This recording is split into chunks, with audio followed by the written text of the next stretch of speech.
Sa Quezon City, isang bahay na nasunog dahil sa hinihinalang problema sa linya ng kuryente.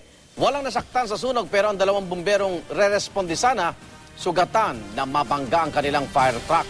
Si Oscar Oida, naka-alerto 24 exclusive. Buong tapang na sinugod ng mga bumberong nasusunog na bahay na ito sa may Bayanihan Street, Barangay West Triangle, Quezon City.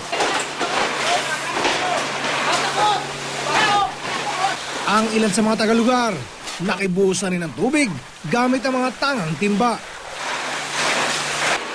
Alas 12 ng ating gabi na magsimula ang sunog. Nagising lang daw sila, malakas na yung apoy sa kusina. Sa kusina. Pero wala naman silang wala silang natawag doon, gasol. Ang hinihinalang pinagmula ng apoy. Posible yan, baka nag-short ng konti siguro yan. Bakit po dito mo rin? Ay, lumang bahay nito eh. Lumang nito eh. Mabuti at walang nasaktan sa nasabing sunog. Yun nga lang, kalagitnaan ng sunog nang mangyari ang isa pang disgrasya.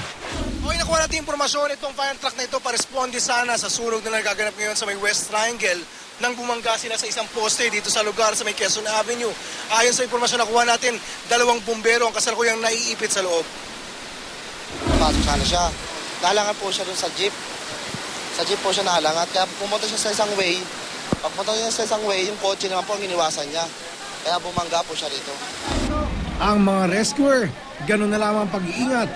Isang maling galaw kasi, maaaring kapahamak ng mga sinasagot na bumbero.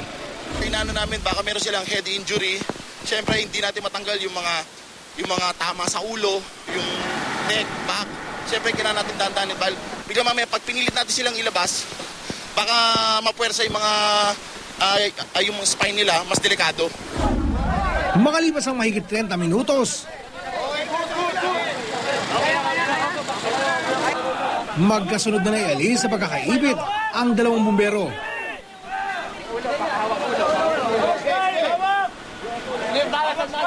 Maliban sa ilang sugat, ligtas naman sila sa tiyak na pahamakan. Oscar Oida, naka-alerto 24.